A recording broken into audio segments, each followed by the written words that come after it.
So Greg, we're going to access a bottle of wine. What are we going to have? Indeed, it is a Barolo from 2004 that I first accessed back in September of 2012. So we've been drinking this bottle of wine for how long now? About 6, 7, 8 months. 6, 7, 8 months. I remember tasting this when we first accessed it. That's right.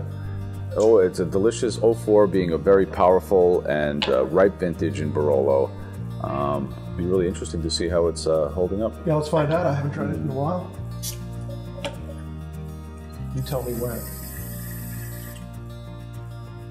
You know, these Barolos are really interesting for the Coravin system because these are wines that are made to live in the bottle for a very long time. It's generally in a vintage like even 2004. You probably wouldn't want to consider drinking this wine 10 years after the vintage. So here we are, 04, where we first tasted in 2012, so the wine is 8 years old. Amazing. It has every bit of freshness and just that vibrance that a bottle that we would just have opened. I think this is actually one of the first bottles we accessed together.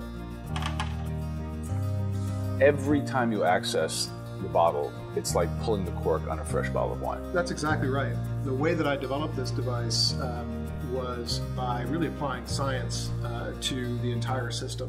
And I would take 6 bottles of wine that I bought at the same time, access one.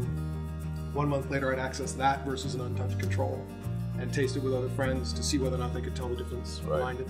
And then I'd do it again in 6 months with 3 bottles, 1 year with 4, 2 years with 5. So your research on this has been like to the detail of medical or technical style research. Like you approach this as a scientist, not as a wine lover. For me, it's the ability to travel from region to region. I can teach someone about the whole concept of terroir. Totally. Giving them Shiraz grape, Syrah grape from Northern Rhone, or Syrah from California. Australia. All in the same seating without ever pulling the cork on a bottle of wine. And they know immediately, you know, the white pepper of a Northern Rhone, the fruit of the Southern Australian. It is like literally being able to do wine travel in your cellar. It's like your own private G5 parked in your kitchen cabinet that allows you to travel the world of wine in your wine cellar in one sitting. It's amazing.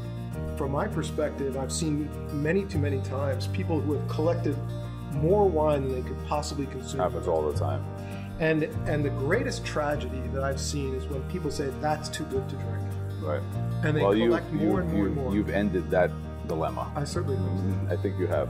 It's the liberation of cork domination. What you've done. You've liberated us wine lovers from the tyranny of the cork. There we go.